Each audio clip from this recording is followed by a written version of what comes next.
Assalamu alaikum dear students. I'm your science teacher Asma Wahid. Today we have a lecture 1 for week 7.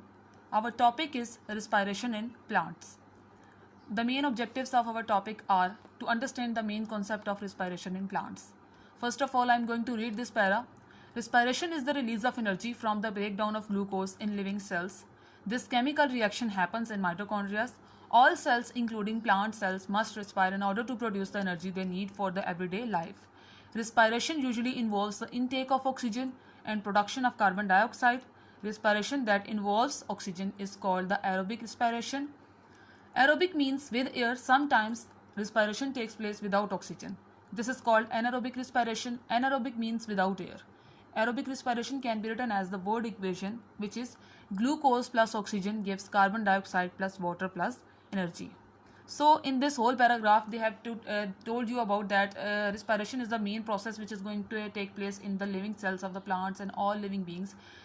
But the main purpose of this process is to produce energy inside the body. As the glucose breaks down inside the cells, they release energy, and this energy can be used by the body in very useful way.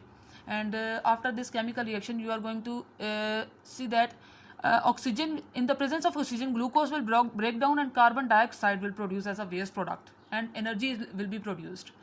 So respiration will take place in two forms. One is aerobic respiration and other is anaerobic.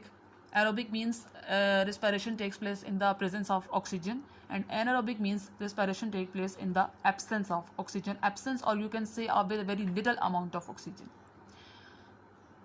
Here is a word equation which is clear to all of you. This means that when plant cells are producing energy, they use up oxygen, produce carbon dioxide and water, as they have told you in the above equation. Plants obtain the gases they need and get rid of ones they do not by exchanging them with the surrounding air. So the main concept, or the whole concept about this topic, is that the respiration takes place in the plant cells, and the respiration basically means that breakdown of glucose in the presence of oxygen, and after that breakdown it will produce energy and carbon dioxide in the body, which can be used by the body. And there are two types of respiration, which are aerobic respiration and anaerobic respiration. So that's all for the today's lecture, and the main success criteria for our today's lecture is to understand and to memorize this word equation which is provided you in this paragraph. I hope you understand. Thank you so much.